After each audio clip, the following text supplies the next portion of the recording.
जी हाँ दोस्तों, आपने ठीक ही सुना होगा कि कोशिश करने वालों की कभी हार नहीं होती। अब बिना कुछ किए जीवन में जय जयकार नहीं होती। जी हाँ दोस्तों, यदि आप जीवन में सफल होना चाहते हैं तो निश्चित रूप से आपको कोशिश करनी पड़ेगी। यदि आप अपने साथ अपने लाइफ में यदि आप कोशिश नहीं करेंगे तो निश्चित रूप से आप जीवन में सफल नहीं हो सकते। लेकिन आप जो है अपनी कोशिश को लगातार कैसे जारी रख सकते हैं? जारी रखने का मात्र एक ही कारण हो सकता है, वह है दोस्तों खुद से, अपने से किया हुआ वादा, खुद का कमिटमेंट। यानी दोस्तों जो आप बनना चाहते हैं लाइफ में, जो चीज़ पाना चाहते हैं उसके प्रति आपने क्या वादा कर रखा है, आपके क्या कमिटमेंट है। केवल यही यदि वे किए गए अपने आप से खुद के वादे यदि आपको प्रतिदिन याद रहे दोस्तों, तो आपको कोई माई का लाल जो है डिगाने वाला धरती पर पैदा नहीं हुआ दोस्तों। आपका प्रयास जारी ही रहेगा। आप तब तक प्रयास अपना दोस्तों जारी रख सकते हो जब तक कि आप जो है सफलता की अंतिम मंजिल तक नहीं पहुंच पाते। तो जी हाँ दोस्तों, आपका सभी का जो है हमारे YouTube चैनल लर्निंग अड्डा पे स्वागत है। और दोस्तों मैं हूं संजय सिंह यादव और आज आप लोगों के लिए एक यूनिक वीडियो लेकर के आया हूं जो कैलेंडर से रिलेटेड है। और दोस्तों मैं ये बता देना चाहता हूं कि आप लाख कोशिश के बावजूद भी आप मेरे वीडियो को बीच में नहीं छोड़ सकते, क्योंकि ऐसे यूनिक क्वेश्चन इसमें हैं कि आपका लास्ट तक इंटरेस्ट बना रहेगा और सभी परीक्षा उपयोगी महत्वपूर्ण क्वेश्चन है दोस्तों। तो यदि आप मेरे चैनल को अब तक सब्सक्राइब नहीं कर पाए हैं, आप हमारे चैनल पे नए हैं, तो कृपया करके दोस्तों आप हमारे चैनल को सब्सक्राइब कर लें। और मैं अपने जो है वीडियो से, मैं अपने वीडियो के कॉन्सेप्ट से कोई समझौता नहीं करता दोस्तों। तो हो सकता है संभवतः थोड़ा बहुत वीडियो बड़ी हो जाए, लेकिन आप इसको एंड तक देखने का प्रयास करें। तो चलिए दोस्तों हम लोग सीधा अपने टॉपिक पे चलते हैं। लेकिन ये आप जरा ध्यान पूर्वक सुन लें कि आज इस वीडियो के द्वारा आप क्या सीखने वाले हैं, क्या क्या सीख के इस वीडियो से आप जाएंगे। तो देखें दोस्तों, आप सुनो।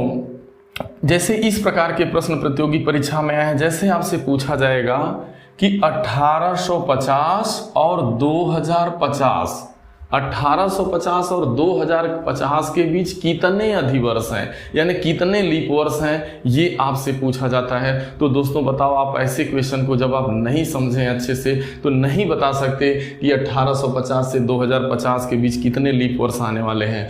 और डायरेक्ट यदि ऐसा कह दिया जाए कि भाई 45 वर्षों में कितने लीप वर्ष आएंगे, तो यह भी आप नहीं बता पाएंगे अच्छे से, यदि आपको इसकी अच्छे से जानकारी नहीं है।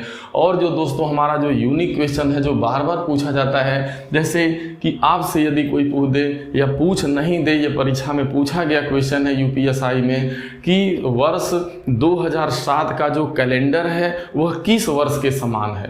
तो ये दोस्तों, और पूछा गया है कि वर्ष 2028, जैसा कि आप जानते हैं कि सन 2028 है वो अपने आप में लीप वर्ष है दोस्तों। तो जो सन 2028 का कैलेंडर है वह आगामी किस कैलेंडर के समान होगा, यानी 2028 का कैलेंडर किस कैलेंडर के समान होगा। ये और इतना पर ही नहीं, इस वीडियो में आपको और भी चीज़ें मिलने वाली है यूनिक। वो ये है कि जो शताब्दी वर्ष, जो 20वीं शताब्दी आपकी है, यानी जो 20वीं शताब्दी है उसका अंतिम दिन क्या होगा। यानी आपसे यदि कोई पूछ दे कि किसी भी शताब्दी का प्रथम दिन क्या हो सकता है, उसका अंतिम दिन क्या हो सकता है, क्यों ये दिन आ रहे हैं, इसके फुली कॉन्सेप्ट को मैं दोस्तों इस पूरे वीडियो में समझाने वाला हूँ। तो ज़्यादा देर न करते हुए, यदि आप इस पूरे वीडियो को लास्ट तक देख लिए तो आपको ज़रूर इसमें बहुत सारे यूनिक तरीकों पर भी मैं बात करूंगा। तो जी हाँ दोस्तों, चलिए पहला क्वेश्चन पे अब चलते हैं। तो देखिए, जब भी आ जाए, कह रहा है 1850 और 2050। पहली बात ध्यान दो आप, 1850 यानी वर्ष जो है आपका कौन है भाई, 1850 और जो है 2050 के बीच जो है, ठीक है, के बीच कितने लीप वर्ष हैं, यानी अधिवर्ष का मतलब लीप वर्ष होता है। तो देखिए, यदि इस तरीके का प्रश्न आपको आ जाए तो सबसे पहले क्या करना है, पहले तो ये कॉन्सेप्ट आप समझ लो कि सन 1850 और 2050 के बीच की बात हो रही है। तो इन दोनों वर्षों के बीच पहले तो हमें ये निकाल लिया जाए कि भाई 1850 और 2050, इनके बीच कितने वर्ष आ रहे हैं। ठीक है, तो जैसे ही आप अब जब भी ऐसा प्रश्न आए तो आप क्या करेंगे, बड़े वाले वर्ष में ले छोटे वाले वर्ष को घटाओ, यानी 2050 में से 1850 को आपको घटाना पड़ेगा। तो जैसे ही 1850 आप घटाएंगे तो यहाँ 0 आएगा, यहाँ 0 आएगा, और आप जैसा कि यहाँ पे देख पा रहे हैं, यहाँ पे 10 है तो 2, यानी सीधा सा आप देख रहे हैं कि 200 वर्षों की बात हो रही है, यानी ये 200 वर्ष आ रहे हैं। लेकिन दोस्तों इस 200 वर्ष जो ये आया ना, ये सही नहीं है। इसमें तो आपने केवल 1850 ही अभी वर्ष निकाला है, अभी 2050 इसमें शामिल है। तो एक काम करना है आपको, जब भी आए कि इतने वर्षों से इतने वर्षों के बीच कितने लीप वर्ष होंगे, तो आप जो बड़ा वर्ष होगा उसमें से छोटे वर्ष को घटाएंगे। जितना अंतर आएगा, अब 200 वर्ष आ गया तो उसमें से भी एक कम कर देंगे। अब एक कम क्यों करना है, इसलिए करना है कि हमें 1850 और 2050 के बीच बताना है। अभी भी यह 2050 वर्ष इसमें शामिल है, क्योंकि अभी तो आपने 1850 ही निकाला है। तो जैसे ही एक कम कर देंगे तो आपका 199 वर्ष आएंगे। और वास्तव में मेरे भाई, यदि आपसे कोई कहे कि सन 1850 से और 2050 के बीच कुल कितने वर्ष हैं बीच में इसके, तो आपके 199 वर्ष बीच में होंगे, ना कि 200। तो इसको लगाने का जो फास्ट तरीका होता है वो यही है कि 2050 से 1850 आप घटा लेना, घटाने के बाद एक पुनः एक कम कर लेना। एक कम क्यों किया जा रहा है इसके बारे में मैंने जानकारी आपको दे दी। अब 199 जो आ गया, तो क्या अब जो बीच में 199 वर्ष आ रहे हैं, अब इसके अंदर बताना है कि कितने ऐसे वर्ष हैं जो आपके लीप वर्ष हो सकते हैं। तो बस इसमें कुछ नहीं करना है आपको, जितने वर्ष आ जाए उसमें आपको 4 से भागा लगा देना है। अब जैसे ही 4 से भागा लगाएंगे, ये जितनी बार जाएगा उतने ही लीप वर्ष होंगे, बस यही आपका आंसर हो जाएगा।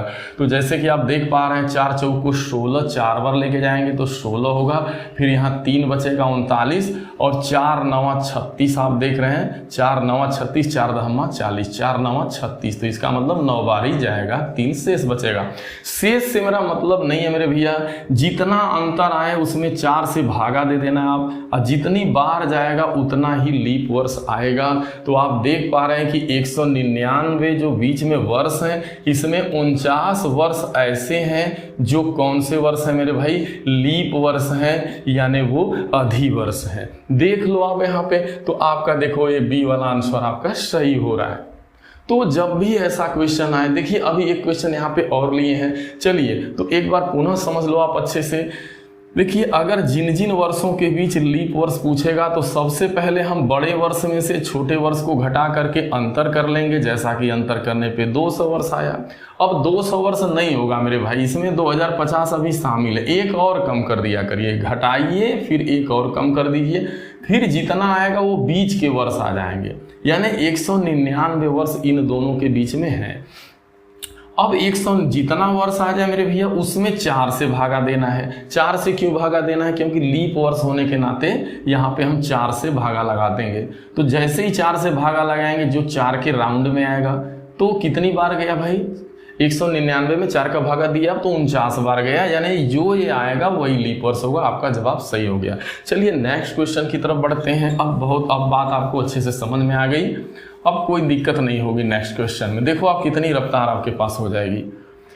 अगला जो लिया गया है वो ये है कि वर्ष 2000 और 2021 के बीच कितने लीप वर्ष होंगे। कुछ नहीं, आपसे बात हो रही है कि सन 2000 से लेकर के 2021 के बीच आपके कितने इसके बीच में क्या है, लीप वर्ष है। ठीक है, तो पहले हम इनके बीच के वर्ष को निकालने का प्रयास करेंगे। सबसे पहले देखेंगे इनके बीच कितने वर्ष आ रहे हैं इन दोनों के बीच।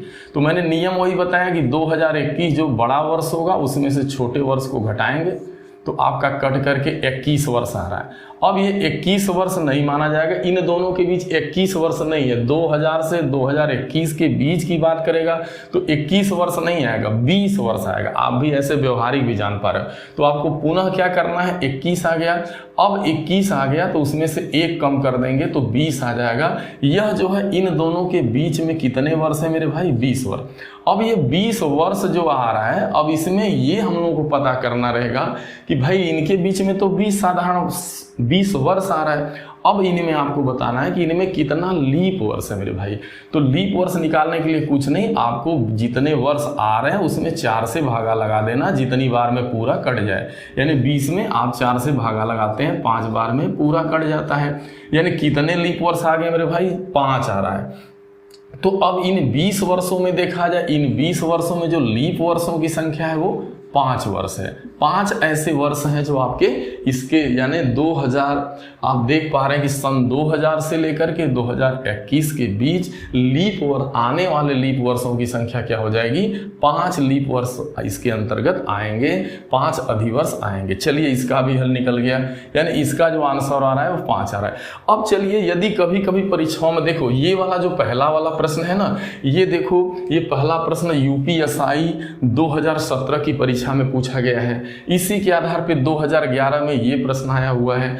और आप देख पा रहे हैं इस टाइप का भी क्वेश्चन डायरेक्ट पूछा गया है कि 45 वर्ष। अब यदि डायरेक्ट वर्ष दे दिया जाए कि भाई 45 वर्षों में कितने लीप वर्ष होंगे, ठीक है मेरे भाई, लीप वर्ष होंगे, तो 45 वर्षों में कितने लीप वर्ष होंगे? तो कुछ नहीं करना भाई, 45 में 4 से भागा दे दो आप, 11 44, 11 बार जाएगा, आपका 1 शेष बचेगा। शेष से नहीं मतलब है, जितना भागफल आ रहा है, भागफल कितना आया? पूरे वर्ष में 4 से भागा देने पर भागफल 11 आ रहा है। जो भागफल आएगा वही लीप वर्ष की संख्या हो जाएगी। यानी लीप वर्ष की संख्या कितनी होगी मेरे भाई? लीप वर्ष जो आ रहा है आपका ना, वो 11 आ रहा है। ठीक है, तो ओके, ये भी समझ में आ गया। बहुत फास्ट हम लोग बढ़ते हैं। फिर नेक्स्ट आगे की तरफ देखें आप। फिर जैसा कि अब देखो क्वेश्चन बहुत यूनिक आगे वाला आ गया। ये कह रहा है वर्ष 2004। देखिए वर्ष, अब देखिए एक प्रकार खत्म हो गया, यहां से यहां तक एक प्रकार के क्वेश्चन थे। अब आप दूसरे प्रकार की तरफ बढ़ रहे हैं। अब आपको मैं बताने चल रहा हूं कि यदि कोई लीप वर्ष हो तो उस लीप वर्ष के समान जो है कौन सा वर्ष जो है, यानी इस लीप वर्ष के समान किस लीप वर्ष का कैलेंडर होगा। ठीक है, जैसा कि आप देख रहे हैं कि वर्ष 2004 का कैलेंडर कब दोहराया जाएगा, ये सन 2011 में पूछा गया यूपीएसआई।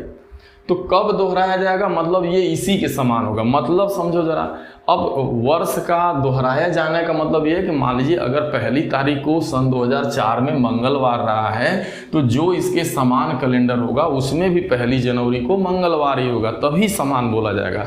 कब दोहराया जाएगा का मतलब सेम वही कैलेंडर रिपीट हो जाता है, वही उस तारीख में वही दिन होंगे, वही सब कुछ रहेगा। ठीक है, ये मतलब है। पहले ये आप समझ लो कि कैलेंडर के दोहराने से क्या मतलब है, सेम कैलेंडर का होना।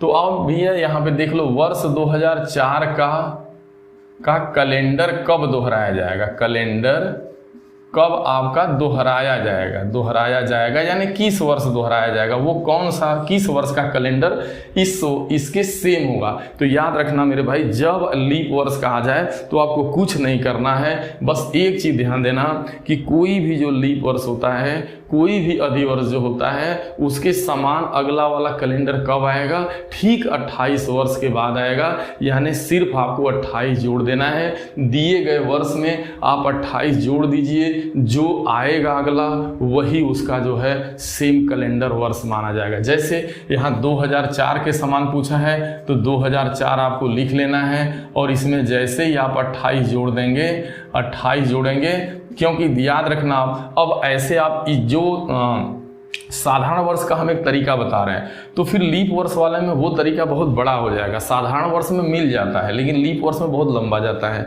तो उसके लिए आप एक छोटा तरीका याद रखो, बस 28 जोड़ना है मेरे भाई। क्या जोड़ना है? 28। तो 2004 में जैसे ही 28 जोड़ेंगे तो आप देखो 8 4 12 हो गया, और यहाँ पर आपका 2 है तो 3 हो गया, यानी 2032। अब 2032 में आप 4 से भागा देके देख भी रहे हैं कि यह भी लीप वर्ष ही है। तो देखिए 2004 के समान जो 2004 का कैलेंडर है, ठीक उसी के समान अगला कैलेंडर कौन आएगा, तो 2032 में आएगा। 2032 भी लीप वर्ष है और 2004 भी लीप वर्ष है, तो दोनों मेरे भाई लीप वर्ष ही हैं। तो आपको पता चल गया कि कितना आसान तरीके से आपको बता दिया गया। बस एक चीज़ माइंड में सेट रखना है, लीप वर्ष का कैलेंडर लीप वर्ष में ही मिलेगा। और एक चीज़ याद रखना है, जिस वर्ष का पूछेगा उसमें जैसे ही 28 आप जोड़ देंगे वर्ष वर्ष, तो 28 वर्ष जोड़ने के बाद जो आएगा वह उसका जो है सेम कैलेंडर माना जाएगा या वो दोहराया जाएगा। ठीक है, आप समझ गए अच्छे से। नेक्स्ट आगे चलते हैं। ये देखिए यूपीएसआई 2017 में पूछा गया है कि वर्ष 2028 का कैलेंडर कब दोहराया जाएगा। तो देखिए वर्ष 2028, तो वर्ष 2028 का कैलेंडर कब दोहराया जाएगा। तो पहले तो ये ध्यान में रखना है कि जिस वर्ष का कैलेंडर हमसे पूछ रहा है दोहराने को वो कैसा वर्ष है, वो लीप वर्ष है कि साधारण वर्ष है। तो जैसे ही आप देख रहे हैं कि सन 2028 एक कैसा वर्ष है, लीप वर्ष है, क्योंकि इसमें 4 का भागा चला जा रहा है। तो जब 2028 लीप वर्ष है तो इसका जो कैलेंडर होगा वह इसके जो समान, जो चूंकि लीप वर्ष का कैलेंडर लीप वर्ष में ही मिलेगा आपको। तो कब मिलेगा, अब यही चीज़ मैंने बता दिया कि ठीक 28 साल बाद मिलेगा। 28 वर्ष इसमें जोड़ देना है, तो 28 दूना 56 मेरे भाई। कब मिलेगा, ये 2056 में मिलेगा। यानी 2028 का कैलेंडर है वह 2056 के समान होगा। और देखिए यूपीएसआई 2017 में यह क्वेश्चन पूछा गया है। देखो यूपीएसआई से मतलब नहीं है, ये बहुत सारी प्रतियोगी परीक्षाओं में ऐसे क्वेश्चन पूछे जाते हैं आपसे। तो ये आपको माइंड में नहीं रखना है कि ये तो यूपीएसआई का क्वेश्चन सर जी ने ला रखा है, ऐसा कुछ नहीं है। ये आपको प्रकार है, मैंने एग्जाम्पल थ्रू यहाँ पे रखा है। बाकी सब देखो यह एक प्रकार हो गया, यहाँ से यहाँ तक आपका लीप वर्ष वाला प्रकार चल रहा है। तो लीप वर्ष का कैलेंडर लीप वर्ष में ही मिलेगा। अब देखो कह रहा वर्ष 2056 का कैलेंडर। तो वर्ष 2056 कैसा वर्ष है भाई मेरे, लीप वर्ष है। यह कैसा वर्ष है, लीप वर्ष है।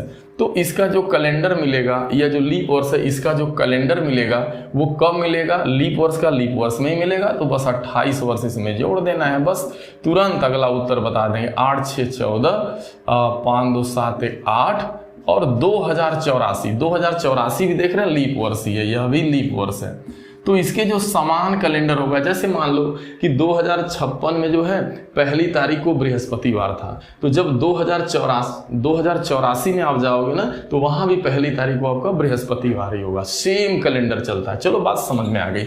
अब चलिए साधारण वर्ष का रहेगा तो कैसे बताएंगे। अभी तो आपने लीप वर्ष का देखा, अब साधारण वर्ष का कैलेंडर कब दोहराया जाएगा। साधारण वर्ष के लिए चलिए बात करते हैं।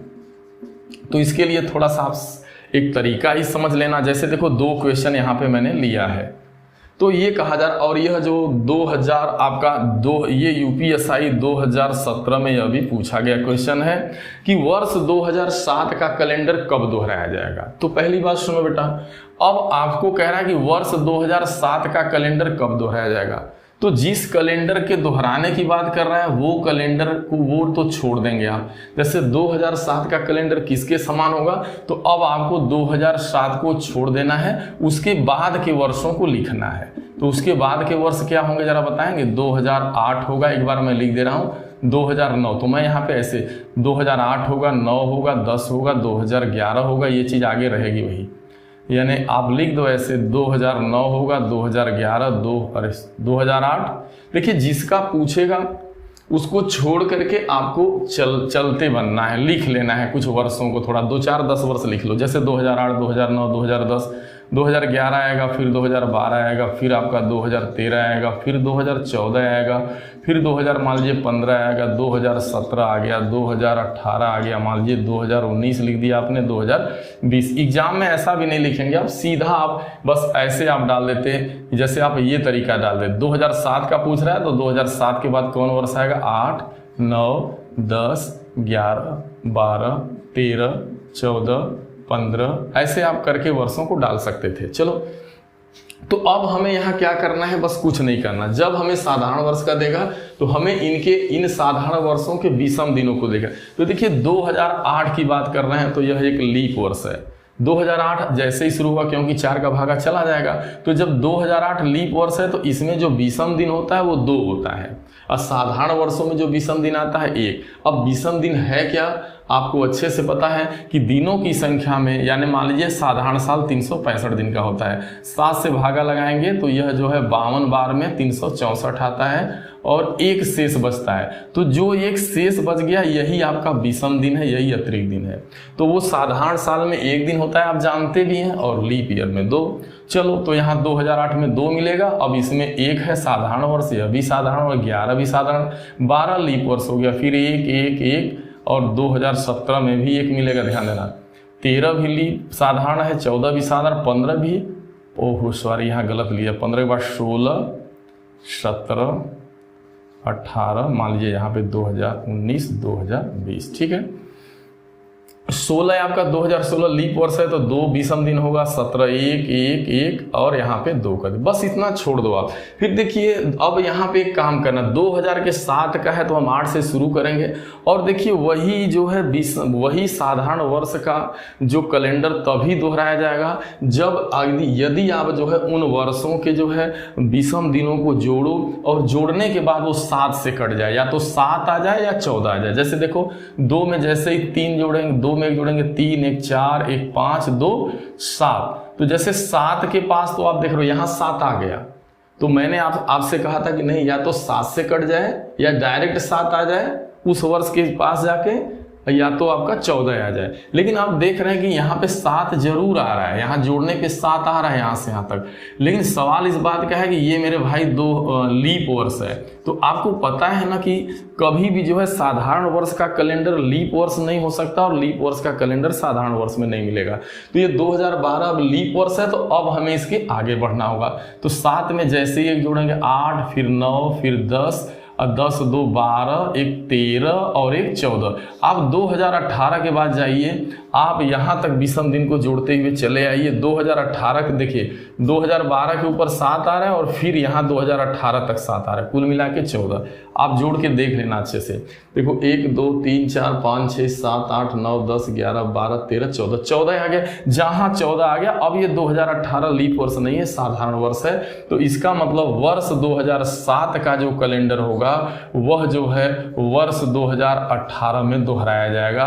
यानी जो है आपको पता होना चाहिए कि 2007 का जो कैलेंडर था वह सन 2018 के कैलेंडर में, वही 2007 का कैलेंडर सन 2018 में दोहराया गया, सेम था।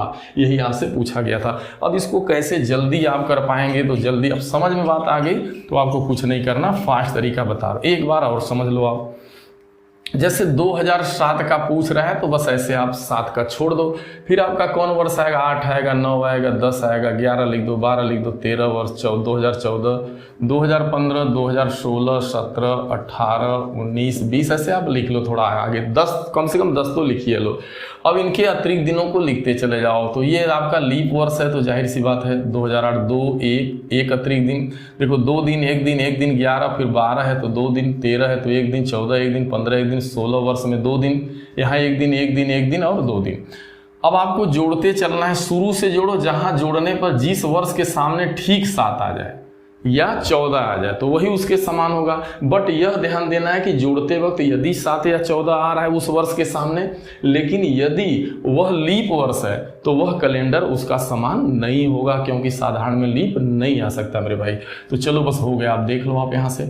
तो देखो यहाँ से 2 1 3 4 5 6 7, यहाँ 7 आ रहा है, बट लेकिन यह जो है क्या है, लीप वर्ष है। यह कौन सा वर्ष है, लीप वर्ष। तो अब इसको छोड़ के आगे बढ़ेंगे। अब 7 के बाद 8 8 9 10 10 2 12 13 14। अब यहाँ देख रहे हैं कि वर्ष 2018 के पास जा रहे हैं, तो यहाँ से एक जोड़ते आ रहे हैं, तो यहाँ आते आते अतिरिक्त दिनों की संख्या कितना आ जा रही है, 14 दिन। 14 दिन का मतलब 14 जो है 7 से कट जाएगा, यानी 0 आ रहा है। ठीक है, तो ये जहाँ पे 7 दिन आ जाए या 14 दिन आ जाए या 28 दिन आ जाए, जिस वर्ष के सामने वही कैलेंडर दोहराया जाएगा, 2018 का दोहराया जाएगा। चलिए हो गया, समझ गए आप। अभी आगे चलिए देखते हैं हम लोग।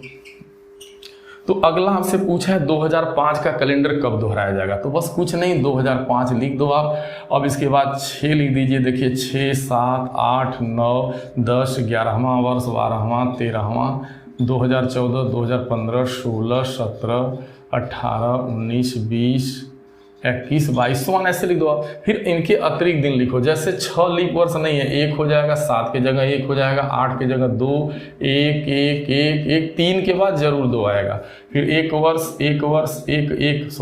1 अतिरिक्त दिन, यहाँ 2, 1 दिन आपका और 2, यहीं पे रुक जाओ थोड़ा। जोड़ो आप 1 2 2 2 4 5 6 7, देख रहे हैं यहीं पास में ही आ गया 7 आपका, देख पा रहे हो यहाँ पे आप, देखो दरी। अब 2005 के बाद आपने 6 लिया तो 6 देखो 6 है तो 6 का एक दिन, तो 1 2 3 4 5 6 7, यानी 2011 में जाके ही मिल गया। यानी अगर देखा जाए तो 2005 का जो कैलेंडर है वह 2011 के कैलेंडर के सेम मिल जा रहा है, क्योंकि जोड़ने पर इसी जगह राइट 7 आ जा रहा है।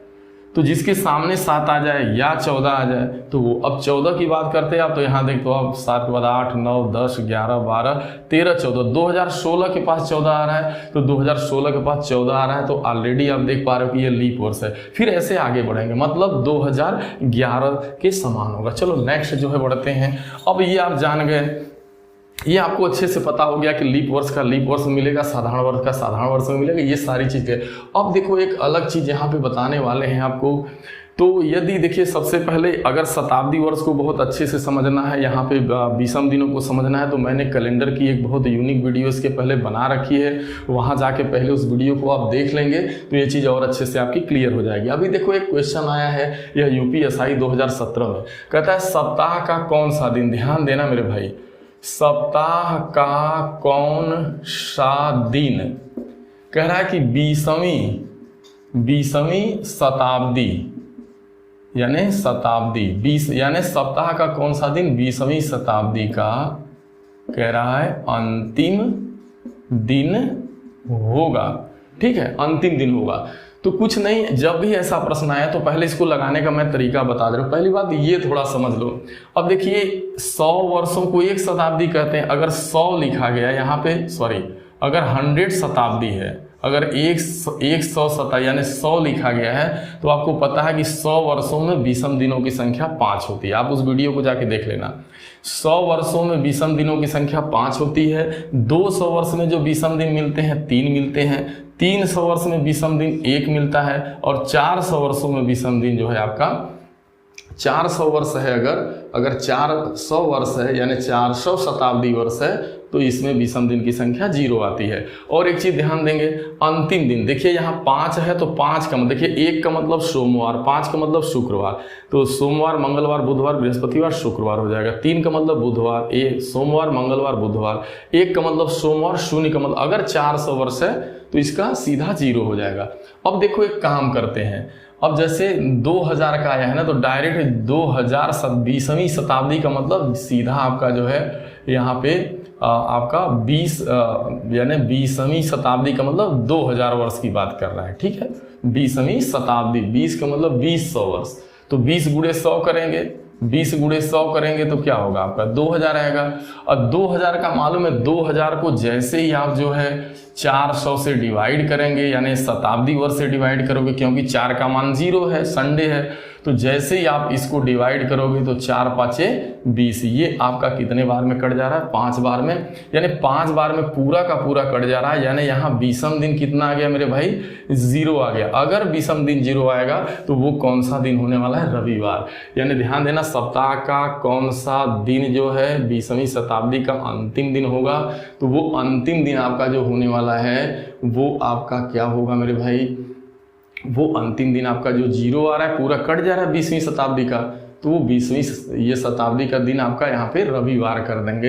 यानी अंतिम दिन क्या होगा, रविवार। एक चीज और ध्यान दें, यहाँ पे थोड़ा सुन लो आप अच्छे से, कौन से दिन शताब्दी वर्ष के प्रथम दिन हो सकते हैं। तो देखिए शताब्दी वर्ष का प्रथम दिन होना और अंतिम दिन होना, तो जो शताब्दी वर्ष का प्रथम दिन हो सकता है वो देखिए सोमवार हो सकता है। पहली बात आप नोट कर लेना, सोमवार होगा। इसके बाद आपका मंगलवार हो सकता है। शताब्दी वर्ष का जैसे ध्यान देना, जब शताब्दी वर्ष यानी सन 1 जो शताब्दी वर्ष शुरू हुआ था, तो शताब्दी वर्ष का जो प्रथम दिन था वो आपका सोमवार था। तो याद रखना, आपका शताब्दी वर्ष का जो प्रथम दिन है, यानी ये सब प्रथम दिन की बात हो रही है, शुरुआती दिन शताब्दी वर्ष के। और यहाँ बात कर लेते हैं हम जो है अंतिम वर्ष की। ठीक है, तो शताब्दी वर्ष का जो प्रथम दिन है मेरे भाई वो सोमवार हो सकता है, मंगलवार हो सकता है, इसके बाद में बृहस्पतिवार भी हो सकता है। ठीक है, और इसके बाद में आपका जो है क्या हो सकता है, शनिवार हो सकता है। इसके अलावा जो है क्या नहीं हो सकता है, तो जो यहाँ पे बच गए 3 वो नहीं हो सकते। अब आता परीक्षा में कई बार पूछा है कि निम्न में कौन सा शताब्दी वर्ष का प्रथम दिन नहीं होगा, तो नहीं कौन होगा आप ध्यान देना, सोमवार मंगलवार हो ही रहा, ना तो बुधवार होगा, ना तो बुधवार होगा और ना ही मेरे भाई क्या होने वाला है, रविवार। न रविवार हो सकता है न बुधवार हो सकता है। इसके अलावा बाकी सभी दिन जो है किसी भी शताब्दी वर्ष के स्टार्टिंग यानी प्रथम दिन हो सकते हैं। लेकिन अगर अंतिम दिन की बात की जाए कि शताब्दी वर्ष के कौन से दिन अंतिम दिन हो सकते हैं, तो यही अंतिम दिन होने वाले हैं। देखिए शताब्दी वर्ष के अब देखिए शुक्रवार रविवार शताब्दी वर्ष के अंतिम दिन नहीं हो सकते। अब शताब्दी वर्ष के अंतिम दिन होने की क्या संभावना है, तो देखिए या तो अंतिम दिन आपका शुक्रवार हो सकता है या तो आपका बुधवार हो सकता है। शुक्रवार क्यों होगा, क्योंकि आप देख रहे हैं कि 100 वर्ष का विषम दिन 5 आ रहा है, 200 वर्ष का विषम दिन 3 आ रहा है, 300 वर्ष का 1 आ रहा है। ये वीडियो में इसमें मैंने अगले कैलेंडर वाली जो मैंने अगला कैलेंडर बनाया है डायरेक्ट दिन निकालना कि कैसे 15 अगस्त 1947 को कौन सा दिन पड़ेगा, उस वीडियो में मैंने इसको अच्छे से समझा रखा है, वहाँ जाके आप समझ लेना। ठीक है, शुक्रवार बुधवार, क्योंकि ये वीडियो बड़ी हो जाएगी तो थोड़ा इस चीज़ का भी ध्यान रखना। तो ये शुक्रवार हो सकता है, बुधवार हो सकता है, इसके बाद सोमवार हो सकता है अंतिम दिन, और रविवार हो सकता है। इसके अलावा अंतिम दिन, इन 4 के अलावा ये 4 अंतिम दिन हो सकते हैं और ये 4 प्रारंभिक दिन हो सकते हैं। ठीक है, तो जब ये अंतिम दिन ये होंगे तो इसके क्या नहीं हो सकते हैं अंतिम दिन, तो आप देख पा रहे हैं कि अंतिम दिन ना मंगलवार हो सकता है और ना ही आपका जो है गुरुवार हो सकता है, बृहस्पतिवार। तो इस तरीके से आपका जो है ये क्लियर हुआ। लेकिन अगर आपसे कोई पूछे कि 19वीं शताब्दी का अंतिम दिन क्या होगा, तो वो कैसे लगाएंगे उसके, ये तो देखो 2000 का डायरेक्ट था जो है। आपसे कोई कह दे जैसे मान लीजिए 19वीं शताब्दी का यानी 1900 का बताना है, तो 19वीं, इसी को समझ लो आप, अच्छे समझ में आ जाएगा। 19वीं शताब्दी का अंतिम दिन क्या होगा यदि आपसे पूछा जाए प्रश्न में, तो कुछ नहीं करना, आप सुन लो। अब इसको थोड़ा सा डिवाइड कर देना जो है 1600, ऐसा 1900 को आप लिख दो 1600 वर्ष। क्यों 1600 वर्ष लिखेंगे, क्योंकि इसमें शताब्दी वर्ष 400 से भागा देंगे तो ये पूरा कट जाना, तो 1600 वर्ष लिखिए। 1600 के बाद एक काम करना, या तो एक चीज समझ, आप जितना शताब्दी वर्ष है ना उसमें तुम 400 से भागा दो। 400 से क्यों भागा देंगे, क्योंकि जो है 400 से भागा दे रहे हैं कि यह शताब्दी लीप वर्ष है, तो शताब्दी लीप वर्ष है। और एक चीज और है कि इसमें विषम दिन की संख्या 0 आती है। 400 वर्ष अगर है तो उसमें विषम दिन की संख्या 0 है। तो हम 400 का राउंड बना के देख लो, बस 4 चौक को 1600 आ रहा है। अब यहाँ कितना 100 वर्ष बच रहा है, 300 वर्ष। जब ये 300 वर्ष आ गया मेरे भाई, तो 300 वर्ष का देखिए कॉलम बना है। 300 वर्ष का जो विषम दिन क्या आ रहा है, 1। तो अगर 300 वर्ष होगा तो यहाँ 1 विषम दिन होगा। अगर 1 विषम दिन होगा तो इसका मतलब 1 का मतलब क्या होता है, सोमवार। 1 का मतलब क्या होगा, सोमवार। तो याद रखना मेरे भाई, जो 19वीं जो शताब्दी थी उसका जो अंतिम दिन था वो सोमवार था। ऐसे अगर आपसे कह दे 1800 जो शताब्दी वर्ष है, 1800 जो आपका शताब्दी वर्ष है, इसका अंतिम दिन बताओ। ये बहुत बार ऐसे पूछे जाते हैं। कुछ नहीं करना, अब यहाँ आपको भाग देना पड़ेगा किससे, आप यहाँ भाग देंगे 1800 से। ठीक है, यहाँ पे 1800 से आप 1800 में भाग देंगे 400 से। 400 से क्यों भाग देंगे, क्योंकि 400 वर्षों में विषम दिन 0 होता है। 400 वर्षों में विषम दिन 0 होता है। तो हम 400 का राउंड बनाते हैं 1800 में, तो 4 ही बार तो जाएगा 4 चौका 1600। अब ये बचेगा कितना, 200 वर्ष। अब 200 वर्ष जो शेष आ रहा है, शेष कितना आ गया, शेष आया 200 वर्ष। तो यह 200 वर्ष के लिए विषम दिन की तालिका बनाए हुए हैं। 200 वर्ष का जो विषम दिन होता है ना वो 3 होता है। 200 वर्ष में 3 विषम दिन होते हैं।